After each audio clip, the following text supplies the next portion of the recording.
شیخ Saadi نے اپنی مشہور کتاب مجلس پنجگاہ میں یہ روایت بیان کی ہے کہ حضرت سہل رضی اللہ تعالیٰ عنہ ایک طبیب ہوا کرتے تھے۔ جب انہوں نے فقیری اختیار کر لی تو ایک عرصے تک ریاضتیں اور مجاہدیں کرتے رہے، یہاں تک کہ ان کو کثرت سے کئی مقدس خواب بھی آنے لگ گئے تھے، اور ایک دو مرتبہ کسی معاملے میں کشف بھی ہوا۔ حضرت سہل کے دل میں یہ خیال گزرا کہ اب وہ مرتبہ ولایت پر فائز ہو گئے ہیں۔ ان کا یہ خیال آہستہ آہستہ تکبر کی حد تک پہنچ گیا۔ اللہ تعالیٰ کو اپنے بندوں کا گمراہ ہونا پسند نہیں ہے، چنانچہ حضرت سہل کے دل سے ولایت کا زام دور کرنے کے لیے ان کو ایک الہام کیا گیا کہ تم خراسان چلے جاؤ، وہاں ایک رئیس کی بیٹی جنون میں مبتلا ہے، اس کا علاج کرو۔ حضرت سہل یہ الہام ہوتے ہی سامان سفر کیا اور خراساں کے لیے چل پڑے۔ وہاں پہنچ کر انہوں نے لوگوں سے رئیس کا پتہ دریافت کیا تو ان کو ایک عالیشان محل کی طرف اشارہ کیا گیا۔ حضرت سہل محل کی طرف گئے تو دیکھا کہ ایک وسیع و عریض محل ہے جس کے سامنے ایک بہت بڑا اور دلکش باغ ہے، اور اس میں کچھ آدمی چہل قدمی میں مصروف ہیں۔ آپ ان کے قریب گئے اور کہا کہ میں ایک طبیب ہوں اور اس رئیس کی دیوانی بیٹی کا علاج کرنا چاہتا ہوں، اگر آپ اس رئیس سے میرا تعارف کرا دیں تو آپ کی بڑی مہربانی ہوگی۔ ان میں سے ایک شخص نے غور سے حضرت سہل کی طرف دیکھا اور کہا کہ میاں، معلوم ہوتا ہے کہ تمہارا دماغ چل گیا ہے، آخر موت کو خود دعوت دینے کی کیا ضرورت ہے؟ ذرا اس محل کی دیوار کے اندر جھانک کر تو دیکھو۔ حضرت سہل نے اس دیوار کی پرلی طرف نظر ڈالی تو 20 کٹے ہوئے سر نظر آئے۔ واپس آ کر ان لوگوں سے پوچھا کہ یہ کیا معاملہ ہے؟ انہوں نے کہا کہ تجھ سے پہلے کئی طبیب آئے جنہوں نے یہ دعویٰ کیا کہ وہ اس لڑکی کا علاج کریں گے۔ رئیس نے اس شرط پر ان کو اپنی بیٹی کا علاج کرنے کی اجازت دی کہ اگر علاج میں کامیاب نہ ہوئے تو ان کا سر قلم کر دیا جائے گا۔ چنانچہ یہ کٹے ہوئے سر انہی طبیبوں کے ہیں جو اپنے تمام نسخے آزمانے کے باوجود علاج میں ناکام رہے۔ اگر تم بھی اپنا سر کٹوانا چاہتے ہو تو ہمیں تعارف کرانے میں کوئی اعتراض نہیں ہے۔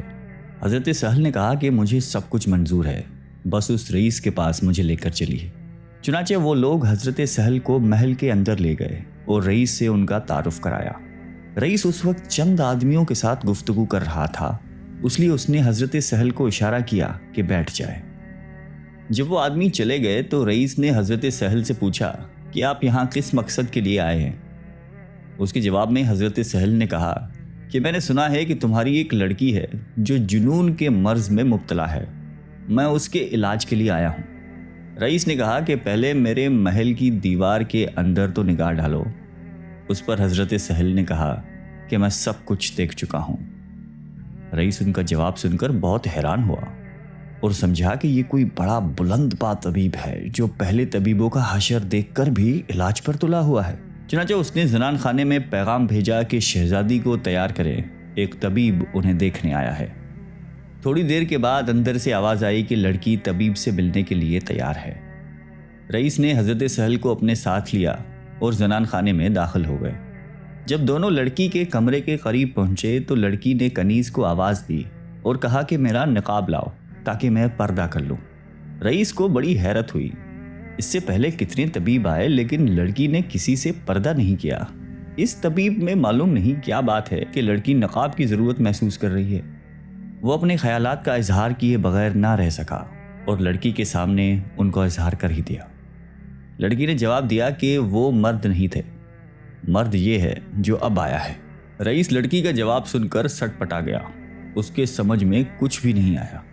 حضرت سہل لڑکی کے قریب گئے اور السلام علیکم کہا۔ رئیس سعدی نے سلام کا جواب دیتے ہوئے چند خاص لفظوں کا استعمال کیا۔ اس پر حضرت سہل نے کہا کہ اے لڑکی، تو نے کیا سمجھا ہے کہ میں کوئی خاص ہوں؟